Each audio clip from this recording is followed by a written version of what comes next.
Assalamualaikum warahmatullahi wabarakatuh. Kembali lagi bersama Gudang Guru.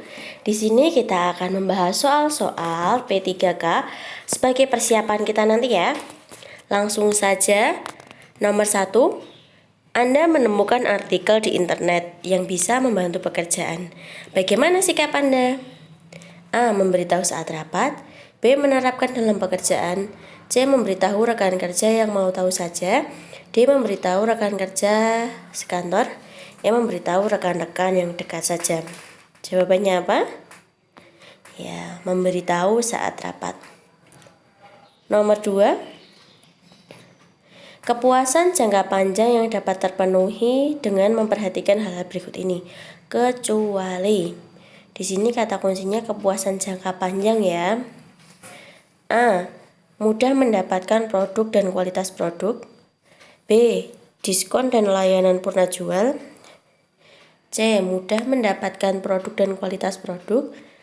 D. Pelayanan purna jual dan keuntungan.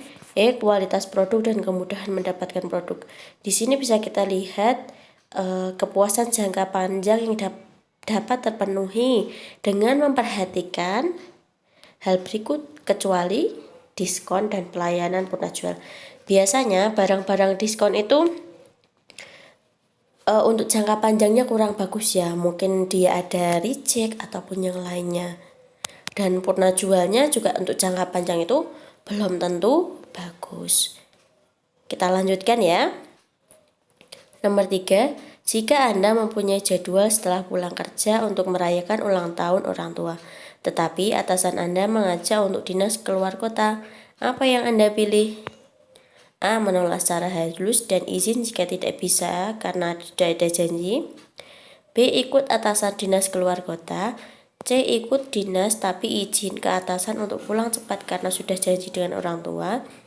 D. Mohon ke atasan untuk meminta waktu memperhatikan jadwal keduanya agar bisa ikut. E. Ikut atasan dinas keluar kota dengan syarat diperbolehkan pulang lebih cepat. Jawabannya yang tepat mana? Ikut atasan dinas keluar kota, karena kita sudah terikat dengan pekerjaan, jadi kita harus sebisa mungkin bekerja dengan loyalnya tinggi terhadap perusahaan. Nomor 4, seorang staf HRD di sebuah instansi menawarkan kepada Anda bahwa Anda bisa diterima sebagai karyawan di perusahaan tersebut. Namun, Anda dimintai sejumlah dana agar proses tersebut berjalan lancar. Sikap Anda adalah, nah ini yang paling sering kita temui ya. Tapi di sini kita menjawabnya harus dengan logika ya. A. Memberikan dana tersebut asal Anda bisa bekerja di perusahaan itu. B. Mempertimbangkan tawaran itu. C. Menolak tawaran itu dan mencoba melamar dengan cara yang baik atau ikut seleksi. D. Melaporkan ulah HRD itu kepada pimpinan perusahaan. Atau E. Menerima tawaran itu, toh tidak ada yang tahu. Jawabannya yang mana? Kalau memberikan dana tidak mungkin ya, mempertimbangkan tawaran juga bisa jadi. Kemudian melaporkan ulah HRD, bisa jadi nanti Anda ketika diterima malah Anda yang akan bermasalah di situ karena sudah melaporkan HRD-nya itu. Atau E. Menerima tawaran itu, nanti berarti uang yang kita dapatkan itu kurang halal ya teman-teman. Jadi jawabannya yang mana? Ya, jawabannya C. Menolak tawaran itu dan mencoba dengan cara yang baik atau ikut seleksi. Nomor 5, pada saat Anda sedang mengerjakan sebuah pekerjaan penting, tiba-tiba Anda menemukan sebuah kejanggalan pada sistem informasi yang Anda gunakan dan bisa berakibat bocornya data perusahaan ke publik. Bagaimana sikap Anda? A. Menyelesaikan pekerjaan penting tersebut lebih dahulu, kemudian melaporkan ke atasan tentang masalah pada sistem itu. B. Melaporkan kepada atasan apakah harus menghentikan penggunaan sistem itu. C. Menyuruh semua rekan kerja untuk menghentikan penggunaan sistem itu. D. Menyelesaikan pekerjaan penting tersebut terlebih dahulu, kemudian menghentikan penggunaan sistem itu. E. Saat itu juga Anda menghentikan sistem itu juga.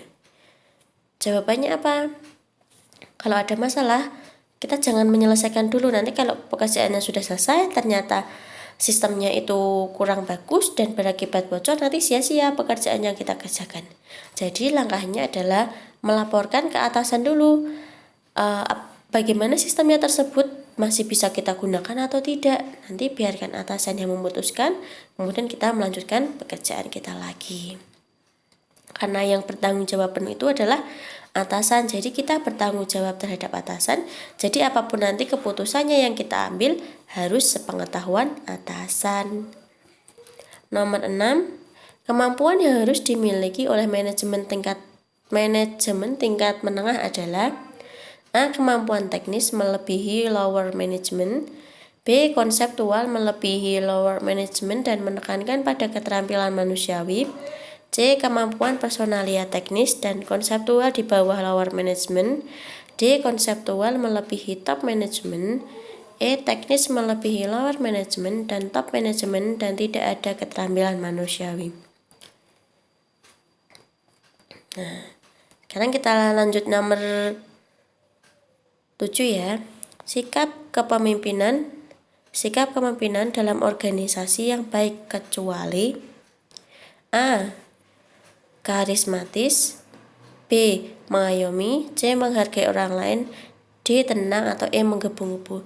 Seorang pemimpin itu harus karisma, dia mempunyai karisma. Kemudian mengayomi itu juga ya sikap pemimpin, mengayomi semua bawahannya, para pekerjanya. Kemudian menghargai orang lain, pemimpin harus bisa menghargai pendapat orang lain, karena pemimpin itu tidak bisa semenang-menang sendiri. Yang D ini tenang, pemimpin itu harus tenang, jadi dia tidak boleh gerusa-gerusu dalam mengambil keputusan ataupun bertindak lainnya. Kemudian yang E, menggebu-gebu, jadi pemimpin itu tidak boleh mempunyai sifat menggebu-gebu, karena nanti kalau dia menggebu-gebu, otomatis kemungkinan besar dia bisa keras kepala ataupun yang lainnya. Jadi jawabannya apa? Ya, E. Saat presentasi kelompok, anggota yang seharusnya jadi pembicara tidak bisa datang. Sebagai ketua tim, kamu sebaiknya A. Menelpon orang tersebut sambil membagikan alternatif. Bisa jadi ya. B. Laporkan ke dosen dan minta arahan. Sepertinya ini bukan salah satu jawaban yang tepat ya teman-teman. Kemudian yang C. Marah. D. Dimusyawarahkan dengan anggota kelompok untuk menentukan siapa yang akan melakukan presentasi. Atau C. Menyemangati anggota tim yang lain. Di sini yang paling memungkinkan itu yang A dan D ya. Kalau B, C, dan E itu sudah pasti salah. Kalau yang A itu menelpon anggota tersebut sambil memikirkan alternatif. Nah, di sini yang harus kita tekankan itu sebagai ketua tim, kamu harus segera mengambil keputusan. Berarti yang mana? Dimusyawarahkan dengan anggota kelompok untuk menentukan siapa yang akan melakukan presentasi. Jawabannya D ya. 9. Sebuah organisasi sedang mengalami permasalahan internal seputar manajemen keuangan, kerugian atau defisit yang cukup besar. Pendapat saya terhadap kondisi ini adalah, kalau perusahaanmu mengalami defisit, bagaimana pendapatmu? A. Perlu menjelaskan permasalahan kondisi keuangan perusahaan kepada seluruh jajaran organisasi agar dapat mengevaluasi kembali rencana pembelajaran. B. Saya akan menjaga kerahasiaan permasalahan yang terjadi dan tidak ikut campur masalah keuangan. C. Pastikan bahwa kepala keuangan bertanggung jawab penuh terhadap masalah ini. D. Seharusnya pemimpin puncak dapat menindak tegas yang terlebih dalam masalah ini. E. Tidak mempersoalkan masalah tersebut karena bukan bagian tugas saya. Bagi yang mana? Ya, jawabannya yang B. Menjaga kerahasiaan, karena itu merupakan masalah internal ya. Dan jika memang bukan bagian kita keuangan, ya sudah, kita tidak bisa ikut campur masalah keuangan tersebut. Kita laksanakan saja apa tugas kita, apa kewajiban kita, apa tugas pokok yang sudah diberikan pada kita, nah itu kita selesaikan. Nomor 10, saya ditugaskan untuk memimpin tim kerja dalam batas waktu yang sangat ketat. Anggota tim kerja memperlihatkan sikap tidak peduli dengan tugas yang diemban. Sikap saya adalah, nah ini teman-teman sebagai pemimpin harus bisa menentukan sikapnya ya. A. Bekerja sendiri, yang penting tugas selesai. Benar nggak? Salah ya, sudah pasti salah yang A. B. Membagi tugas secara adil dan memotivasi anggota untuk menyelesaikannya. Yang B bisa jadi. Kemudian C. Mengancam mengeluarkan anggota yang tidak serius dalam tim kerja. Ini bisa jadi tapi kurang sesuai karena nanti jadinya akan tidak sehat dalam tim tersebut dan nantinya akan berkepanjangan permasalahannya. Jadi ketika sudah dibubarkan pun juga masih akan bermasalah. Jadi kurang tepat ya yang C ya. D. Menasihati mereka agar sadar akan menyelesaikan tugas yang diembannya. Ini bisa jadi. Tetapi ketika kita menasihati terus, itu juga mereka belum tentu langsung sadar. Sedangkan di sini kita dikejar waktu sangat ketat. Berarti D bukan ya. Yang E. Melaporkan mereka pada pimpinan agar diberikan sanksi. Ini bukan seorang pemimpin ya. Jadi jawabannya yang mana? B. Membagi tugas secara adil dan memotivasi anggota untuk menyelesaikannya. Terima kasih, selamat belajar, selamat bertemu kembali. Jangan lupa like, komen, dan subscribe Gudang Guru. Terima kasih. Wassalamualaikum warahmatullahi wabarakatuh.